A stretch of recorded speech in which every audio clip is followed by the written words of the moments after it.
Ja,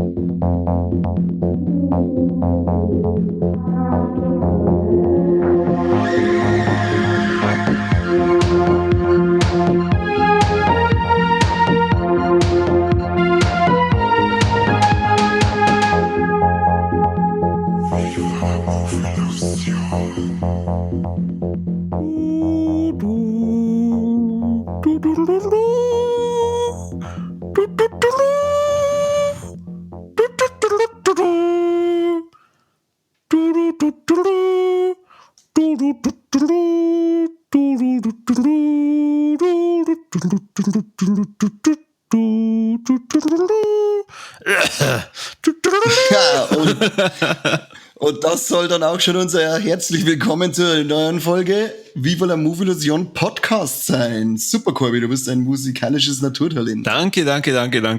Tja, Sie hätten mir damals mal fragen sollen, ob ich für Sie die Musik mache. Ja, die hätten nicht schlimmer sein können. Und wer ein bisschen Ahnung hat, was Zocken angeht, der hat natürlich sofort erkannt, was uns der Korbi da wunderschön und zauberhaft ins Ohr getrillert hat.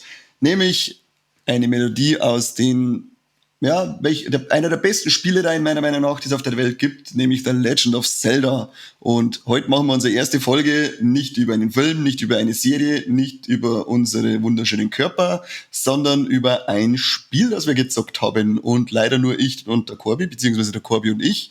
Drum ist der Mike heute nicht dabei. Tja, aber wir hoffen natürlich, sobald der Mike sich mal überwinden kann und auch unseren Podcast anhört, was er angeblich nicht tut, sagt er, boah, Breath of the Wild, das klingt ja nach einem richtig geilen Zelda-Spiel, das klingt so geil, da frage ich die anderen zwei, ob ich auch mal mitspielen darf. Und da müssen wir ihm erklären, Mike, das Ganze ist leider ein Einzelspielerspiel. Das heißt, es ist kein Multiplayer-Spiel, lieber Mike. Genau, aber der Mike, der kommt sowieso niemals dazu, dass er das jemals spielt, weil er hat vor kurzem haben wir mal geredet über, wie es bei ihm eigentlich so an der Zockerfront ausschaut. Da hat er gemeint, das geht erst wieder los, wenn sein Sohn aus dem Haus ist und da der erst 2 ist, wird es nur einige Zeit dauern. Also nur ungefähr 4 Jahre, oder? Circa, ja. Nein, ich bin mit ungefähr 5 selbstständig gewesen und ausgezogen, also. So, jetzt lass uns vielleicht einmal über Zelda reden. Ne? Ja, genau. Und dann versuchen wir uns mal über Zelda ein bisschen auszutauschen. Und zwar, ja, genau, Korbi hat es vorher schon gesagt, es geht halt um das erste Open-World oder also das erste richtige Open-World The Legend of Zelda, und zwar Breath of the Wild auf Nintendo Switch. Ich habe das erst vor 2 Monaten circa beendet. Korbi, bei dir ist, glaube ich, schon ein bisschen länger her. Vielleicht erzählst du mal, um was es bei dem Spiel geht, was du aus deiner grauen Erinnerung noch rausbringst. Ja, das Spiel, das 2017 rausgekommen ist, war einer der ersten Titel, die es für die neue Konsole Nintendo Switch gegeben hat und startet ganz untypisch für Zelda mit einer Sprachausgabe. Also das heißt, tatsächlich spricht Zelda und das nicht einfach nur irgendeiner erfundenen Sprache, sondern tatsächlich sogar in Deutsch, wenn man es auf Deutsch spielt. Oder auf Englisch, wenn man es auf Englisch spielt und so. Unser Protagonist Link wacht in einem Tempel auf, tatsächlich nur in Unterwäsche und muss dann erst einmal die Steuerung kennenlernen, die auch sehr simpel gehalten ist, findet dann Kleidung und ein Schwert, glaube ich, noch nicht, oder? Ich glaube, einen Stecker oder so gerade. Oder ein Stecker, auf jeden Fall irgendeine Waffe, kommt dann relativ schnell wieder aus diesem Dungeon raus, bekommt eigentlich überhaupt keine Erklärung, was los ist und steht dann erstmal vor dieser riesigen Welt, die man wirklich aus freien Stücken und wie man möchte erkunden kann. Und dann geht's los, weil im Endeffekt ist es wirklich jedem freigestellt, was er machen kann. Er kann dann erstmal wieder umdrehen, wieder in den Dungeon rein oder auf irgendeinen Berg hochklettern oder Äpfel sammeln oder was weiß ich und Abenteuer erleben. Im Endeffekt, es ist wie in jedem The Legend of Zelda, es gibt einen Bösewicht, es ist wie in den meisten Zelda-Teilen Ganondorf, beziehungsweise die Bedrohung Ganon, die über dem Schloss Hyrule eingekehrt ist und offensichtlich die Prinzessin Zelda gefangen hält. Beziehungsweise man weiß da relativ wenig darüber, außer dass die Bedrohung Ganon eigentlich das ganze Land mehr oder weniger lahmgelegt hat Der Link findet dann in dem Dungeon, in dem er vorhin auch den Stecker und seine Kleidung gefunden hat, eine Art Konsole oder Tablet. Und mit diesem Tablet kann er dann Schreine erkunden oder Türme aktivieren, worüber er dann mehr über die Landschaft erfährt oder die Landschaft dann besser erkunden kann. Kann sie so aufleveln, mehr über die Nebenquest erfahren und hoffentlich die Zelda retten.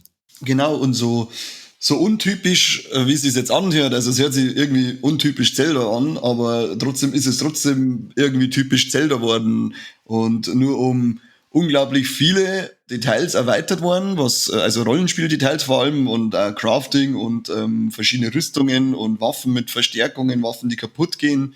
Also, sie haben da echt einen riesigen Schritt gemacht im Vergleich zu den anderen Zeldas, die ja auch immer ein bisschen so an die Open-World rankratzt haben, aber eben jetzt wirklich den Schritt gemacht, was ich sehe, da kann ich hin. Ich hab am Anfang echt ein bisschen braucht, bis ich mich daran gewohnt habe. Also ich glaube, dass ich wirklich ein paar Stunden spielen habe müssen, bis ich so richtig warm worden bin damit, weil es eben so untypisch war, aber dann doch irgendwie immer wieder so ein paar Punkte gekommen sind, wo ich gesagt habe, ach, das ist einfach geil, typisch Zelda. Wenn man dann aber mal also ein bisschen aufgerüstet ist und eine bessere Maschine ist, dass man da mal durchfetzt, dann wird's wesentlich angenehmer zum Spielen, weil es ist halt auch hier so ähnlich wie bei Witcher 3 oder jetzt halt auch die letzten Assassin's Creed Teile, dass es Gebiete gibt, da brauchst du noch gar nicht eintrauen, wenn du nur so ein Grischball bist und sollst halt vorher schauen, dass da ein paar Schnitzel ist, damit du die Monster ein paar auf die Nuss geben kannst.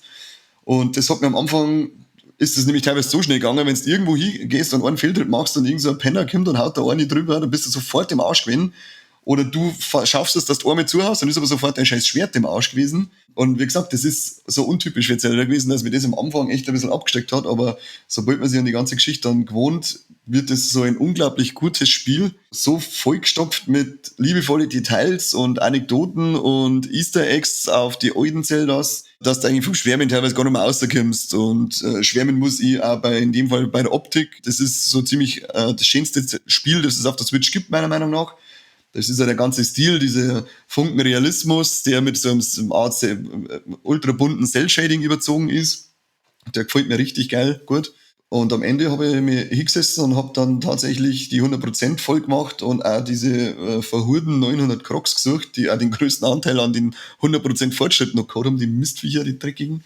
Und was kriegst du am Schluss dafür? Spoiler, einen riesigen Kackhaufen. Na, und ich glaube, dass ich 900 kleine Kackhaufen kriege. Ich kriege am Ende einen riesigen Kackhaufen. Krog-Kackhaufen. Danke Nintendo, danke Merkel. Also ich glaube, das ist fast schon wieder Absicht vom Spiel, weil die haben sich wahrscheinlich gedacht, wir verstecken so unglaublich viele von diesen Krogs, das wird sowieso keiner finden. Und wenn so einer findet, dann sagen wir ihm gleich mal, Alter, was bist du für ein Kackhaufen? Ja, genau. Bist du scheiße, du hast nichts anderes zu tun, als 900 so dämliche Viecher zum Suchen. Eins möchte ich noch, also ich weiß jetzt nicht, ob du noch länger über die Krogs reden willst. Na, rede mich gerade in Rage. Eins möchte ich noch kommentieren, was du vorhin gesagt hast, bezüglich dem, man muss erst noch ein paar mehr Schnitzel essen, damit man das ein oder andere Monster besiegen kann. Das stimmt nicht unbedingt, weil sagen wir mal, das, was das Spiel auch gerade am Anfang ausmacht, ist, es gibt mehrere Wege, wie du die ganzen Viecher und Monster besiegen kannst. Da muss man halt immer ein bisschen auf die Umgebung achten. Es gibt zum Beispiel so was sind denn das? Schweinedämonen, sage ich jetzt einfach mal. Oder du bist der Schweinedämon. Oder Kreuzung aus Schwein, Fledermaus und Dämon, keine Ahnung, die genau auf das achten, was er in der Umgebung passiert. Und wenn du dann zum Beispiel einen Stein oder so hinwirfst, dann laufen es dann da hin und dann kannst du zum Beispiel nur einen riesigen Felsen hinterherrollen lassen und dann, wenn der Fels die trifft, dann auch hin. Ja. Und dann kannst du nämlich das riesige Schnitzel holen, das die gerade braten. Ja, da hast recht, prinzipiell würde es funktionieren.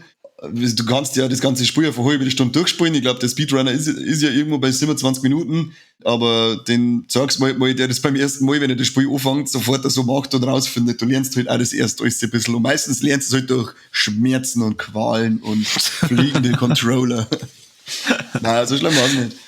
Wie gesagt, das ist für mich nur so ein persönliches Empfinden. Ich habe halt davor auch glaube ich, noch kein so richtiges Rollenspiel gespielt, das diese Art und Weise der Herangehensweise gehabt habe, dass ich in alle Gebiete von Anfang an gehen kann, aber mir in den Gebieten halt dann die Viecher sofort, dass man die sofort Eier rasieren, wenn ich da drin wirklich bin. Deswegen war es halt schon mal komplett neu für mich und dann mit Blick auf Zelda war es halt die ultimative Neuheit, die mich erst einmal überfahren hat. Aber wie gesagt, ich hab nur eine Zeit lang gebraucht, dass ich warm wieder mit und danach war ich absolut süchtig. Und ich glaube, das ist bei jedem auch unterschiedlich, weil jeder hat ja also seine eigene Spielgeschwindigkeit und das ist gerade das Schöne an Breath of the Wild, du kannst dir da komplett anpassen.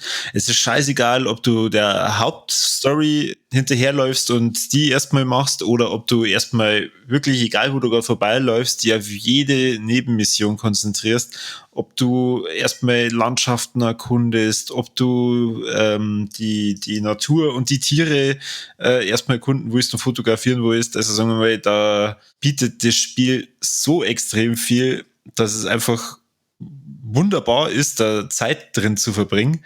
Das, was wir ja vorhin auch gesagt haben, mit du musst Zelda retten und Ganon besiegen, das ist halt nicht nur alles. Es gibt halt da auch untypisch für ein The Legend of Zelda mehrere Dungeons.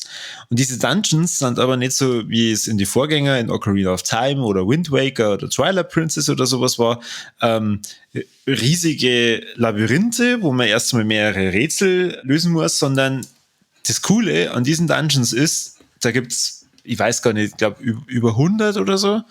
Ja, mit ganz dem sicher. DLC, glaube ich, waren es dann 120 von den Mini-Dungeons. Genau, wie es der Daniel gerade schon sagt, es sind Mini-Dungeons und in diesen Mini-Dungeons hast du halt dann immer ein Rätsel oder vielleicht einmal 3 Rätsel, die aber aufeinander aufbauen. Das heißt, wenn man vielleicht mal in dem einen oder anderen Rätsel verzweifelt, ist nicht ganz so schlimm, dann machst den halt jetzt nicht, den Dungeon, sondern du suchst dir irgendeinen anderen und kommst halt dann so trotzdem weiter. Daniel, was kriegt man denn, wenn man so einen Dungeon erledigt hat? Kriegt man da jetzt mal ein Item? Ja, du kannst in den Dungeons gibt's ja auch Patrouillen immer wieder. Da können auch mal tolle Waffen drin sein. Aber in der Regel also die Hauptbelohnung ist immer, wie hieß es, Zeichen der Bewährung? Genau, Zeichen der Bewährung und du kannst da dann, also du kannst diese Zeichen der Bewährung dann bei so Götterstatuen eintauschen gegen entweder Herzen, das heißt, du hältst mehr aus, oder gegen Ausdauer. Und die Ausdauer, das ist halt auch was Neues in Breath of the Wild, das vorher in Zelda noch nicht gab. Mit der Ausdauer kann man eben dann höher klettern, schneller laufen oder weiter sprinten. Das heißt, das wird halt dann ab und zu einmal essentiell, wenn man halt nicht unbedingt Bock hat, dass man jetzt ewig weit um den Berg herumläuft, sondern vielleicht sagt, hey, auf dem Berg kraxel ich einfach mal schnell hoch. Ja, vorausgesetzt, es regnet nicht. Boah, das war das. Also das muss ich später sagen, bei den Sachen, was mir nicht gefallen hat. Weil da war es hier, da war ich aber kurz vor dem Fernseher umschmeißen. Aber es ist nicht ganz richtig, es gab die Ausdaueranzeige vorher schon bei Skyward Sword, war sie auch schon mit dabei. Echt? Das wusste ich nicht. Ich habe Skyward Sword leider nicht gespielt. Da war meine Wii-Zeit leider vorbei, als das damals rausgekommen ist. Und Wii U habe ich... Na, schade, das ist nämlich ein sehr gutes Spiel. Also Zelda, gut, das sind ja prinzipiell meiner Meinung nach ist jetzt Zelda voll geil, außer die beiden Teile auf dem DS, die waren okay, aber jetzt halt haben nicht die Klasse der anderen Teile. Aber die auf die Heimkonsolen, die waren für mich alle absolut geil. Skyward Sword ein bisschen gewinnungsbedürftig wegen dem Motion Plus Bewegungssteuerung. Hat ab und zu Momente gehabt, die haben ein bisschen gefrustet, aber ansonsten auch geiles Design, geiles Spiel. Aber gerade nochmal abschließend zu Skyward Sword, das war das Spiel, das die Ausdaueranzeige eingeführt hat bei Legend of Zelda. Ach so, okay. Das wusste ich leider nicht. Ja, dafür bin ich da, Korbi. Da vielleicht nur als Anmerkung an Nintendo, damit die das vielleicht dann auch lernen, dass das halt erst Skyward Sword war, bringt's bitte Skyward Sword noch für Switch raus. Das wäre schon nett. Ich habe nämlich keinen Bock, dass ich mir die Wii U kaufe. Bringt's einfach auch die ganzen alten geilen Zeldas als Remake mit einer fett aufblähten Grafik auf Switch. Ja. Ocarina of Time und Majora's Mask, ich möchte kein 3DS-Remake spielen, sondern ich möchte ein fettes Remake mit einer fetten Grafik spielen. Ja, so wie Link's Awakening, da habt ihr nach Breath of the Wild den nächsten riesigen Stein in meinem Herzen verewigt. Oh, wird mir ganz warm ums Herz. Wo wir gerade schon so ein bisschen über die Reihe reden, ist Breath of the Wild für die das beste Zelda? Weil ich glaube, es gibt auf YouTube ja unzählige Best-of-Videos oder Ranking-Videos, wo es dann heißt, die Top 5 der ultimativen Zelda-Spiele oder Zelda-Spiele aller Zeiten. Wo steht da bei dir Breath of the Wild? Schwere Frage. Soll ich Top 3 dann praktisch mal so sagen? Oder Top 5? Was möchtest du denn gerne hören? Ich dachte jetzt spontan wahrscheinlich Core Top 3 oder so zusammenkriegen, weil es gibt ja so unglaublich viele Zelda-Spiele und irgendwie hat ja jedes Zelda-Spiel so seinen Charme. Aber ich glaube, du kannst jetzt sagen, ob Breath of the Wild relativ weit oben ist oder mehr so im Mittelfeld. Nein, also auf alle Fälle ganz weit oben. Ich würde sagen, dass es wahrscheinlich unter die Top 3 ist, wenn ich es aufzählen müsste, die Top 3. Dann würde ich es wahrscheinlich in der Top 3 haben, in die Top 5 ist es auf alle Fälle. Okay. Und es ist, wie viele Stunden hast du eingesteckt ungefähr? Weil ich glaube, die haben da keine Stundenanzeige gehabt, gell? Boah. Das würde mich nämlich interessieren, was ich da Spielzeit reingesteckt habe, es ist auf alle Fälle auch sehr Geld wert, weil vor allem für die Komplettisten ist es wahrscheinlich mit mindestens 100 Stunden Spielzeit verbunden. Also ich habe ja 2 Spieldurchläufe gehabt. Also jetzt nicht, dass ich komplett von vorne angefangen habe, nur ich habe es mir eben relativ früh schon geholt gehabt. Ich glaube Ende 2017. Auf jeden Fall da, wo es die Switch dann auch wieder regulär zum Kaufen gab. Und da habe ich es eben dann nur vor dem ersten DLC und vor dem zweiten DLC dann auch gespielt. Das heißt, da habe ich bestimmt knapp 100 Stunden reingesteckt. Und dann, wo eben das DLC nochmal rausgekommen ist, habe ich dann die neue Story dann auch nochmal gespielt. Und ich glaube, da waren es dann auch nochmal so, 20 oder 30 Stunden, die ich dann da mit auch nochmal verbracht habe. Aber auch jetzt nicht, weil ich so lange gebraucht habe, bis ich mit dem DLC durch war, sondern einfach, du spielst halt dann da nochmal. Und wenn du jetzt nicht wieder Kane das Spiel auf einmal auf 100% durchspielst, sondern halt doch den ein oder anderen Krog noch vergessen hast, dann machst du halt dann, also ich habe zumindest so eine Phase gehabt, da habe ich dann auch gedacht, jetzt hol ich mir doch noch schnell alle Krogs. Bloß manche von diesen fucking Krogs sind so kompliziert versteckt. Oder selbst mit irgendwelchen Karten aus dem Internet nicht findbar. Da kannst du echt einmal verzweifeln. Ich glaube, das war ja das, was du vorhin nur sagen wolltest. Ich glaube, die für die letzten Krogs, das war ja kurz so, dass du gesagt hast, du gibst jetzt auf. Ja, da waren einige. Ich war am Anfang, als ich angefangen habe, und habe da meine 20 Stunden oder so schon ungefähr gespielt gehabt, die sich dann aber anfühlen, als hättest echt erst gerade angefangen. Dann hast du schon 70 Krogs und dann haben wir uns erst gedacht, so, wow, geil, Alter, ich habe schon 70 Krogs gefunden und wie viel hast du denn in der Regel Sammelsachen? 100 oder so, werden es wahrscheinlich sein, kann ja nicht so dramatisch sein, die Kacke. Bis mir dann ein Kumpel sagt, dass er gespielt hat, nein, das sind 900. Ja, alles klar. Dann kurz einen Schlaganfall gekriegt, weil ich gedacht habe, ich werde nie wieder was anderes tun als Krogs sammeln, weil da schreit einfach der Autist in mir dann, du musst alles sammeln. Und da habe ich gewusst, dass ich nicht auskomme. Hat man dann am Ende auch, aber auch eine Karte im Internet suchen müssen, weil da echt Sachen dabei sind, keine Chance, dass, wahrscheinlich findest du es natürlich irgendwann, aber dann war die Spielzeit wahrscheinlich irgendwo bei 200, 300 Stunden gelandet. Und das dann nur um jeden Millimeter von der, ich glaube, was sind das, was habe ich gelesen, 80 Quadratkilometer großen Karte abzulaufen. Dafür ist mir dann doch auch irgendwann die Zeit zu schade. Und da gab es dann Gott sei Dank ein paar so coole Typen, die haben da so interaktive Karten gestaltet, auf denen man sich alles ein- und ausblenden lassen konnte, wo die Krogs sind, mit Laufrichtung, wenn man das Rennen machen muss, mit Flugrichtung, wenn man irgendwie hinfliegen muss oder was weiß ich. Und mit Hilfe von der haben wir dann die letzten paar noch eingesammelt und trotzdem hat es lang genug gedauert. Also es gibt bestimmt den einen oder anderen, der hat schon mal Wind Waker gespielt und weiß, was Krogs sind. Aber vielleicht erklären wir auch nur kurz für alle, die jetzt gerade meinen, okay, da muss man Schuhe sammeln, was geht denn ab? Nein, wir reden nicht über die bunten Plastikschuhe, sondern Krogs sind in der Welt von Zelda, ähnlich wie bei unserem Prinzessin Mononoke Podcast, Waldgeister. Und diese Waldgeister sind ja kleine Zwerge, kann man sagen, die als Kopf ein Blatt haben. Und das sind Krogs. Genau, und jetzt hast du eine gute Überleitung auf einen Funfact von mir geliefert, weil ich habe nämlich gelesen, dass es Spekulationen gibt, ob nicht Prinzessin Mononoke sogar sehr oft als Inspirationsquelle für Breath of the Wild benutzt wurde. Jetzt schon mal diese Krogs, die du so genannt hast, weil denke mal an den Sound, den die machen mit diesem komischen Glockengeräusch und denk an den Sound zurück, den die Waldgeister machen. Dann denk mal an das Outfit vom Ashitaka am Anfang vom Spiel und das Outfit, das typische, das dann jeder kennt von Breath of the Wild. Ja. Ziemlich ähnlich, blaues Oberteil, braune Hose. Wie ist er bewaffnet, der Ashitaka? Schwert und Bogen, genauso wie der Link in den Trailern zum Beispiel gewesen ist. Es gibt auch diesen zerstörten Turm, der am Anfang der narische Wuizau bei Mononoke kaputt haut. So einen ähnlichen findet man dann auch in der Spielwelt von Zelda. Und an sich, wenn man dann mal die Landschaftsaufnahmen von Mononoke ein bisschen so im Kopf hat und sich einmal die Landschaften aus Breath of the Wild nochmal ein bisschen in den Kopf zurückholt, die sind auch teilweise ziemlich ähnlich und auch so schön weitläufig.